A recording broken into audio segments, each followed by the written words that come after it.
Ce projet, ce n'est pas qu'un projet de gare, c'est un projet urbain de réaménagement de l'ensemble du quartier dans un enjeu d'absorber à l'horizon 2030 des volumes de voyageurs et d'intermodalité jamais atteints dans cette gare. La Part-Dieu, c'est également un quartier d'affaires et un quartier à habiter. Donc on a à la fois des salariés, des voyageurs et des habitants. La principale et problématique majeure à la Part-Dieu, quels que soient les travaux entrepris, c'est le maintien des fonctionnalités. À aucun moment, la vie de la gare ne peut être arrêtée. Tous les travaux doivent donc s'organiser pour garantir et permettre ce fonctionnement de la gare. Donc tout cela nécessite effectivement des compétences différentes et surtout très particulières pour pouvoir construire et aménager l'ensemble de l'opération. Quand vous avez différents acteurs et différents maîtres d'ouvrage avec des coûts derrière qui sont induits par ces arbitrages, c'était très important de pouvoir mettre tout le monde autour de la table et de pouvoir visualiser, concrétiser les problématiques pour avoir les meilleurs arbitrages dans l'intérêt commun. Aujourd'hui, pour atteindre ce niveau de collaboration, il nous faut des systèmes d'information performants, capables de communiquer entre eux, capables d'échanger de la donnée, maîtrisés par tout un ensemble de sociétés, tout un ensemble de personnes et de métiers.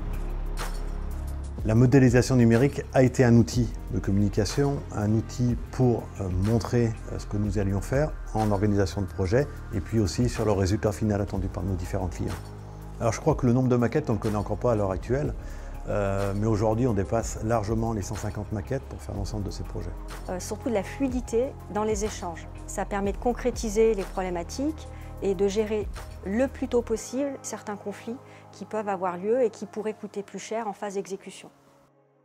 Gare & Connexions ainsi que le groupe SNCF travaillent avec de multiples solutions, dont la suite Autodesk, et est engagé aussi autour des démarches permettant de ce qu'on appelle l'Open BIM, permettant d'éditer des modèles numériques à des formats ouverts. Prendre la suite Autodesk, ça a entraîné un fonctionnement très homogène.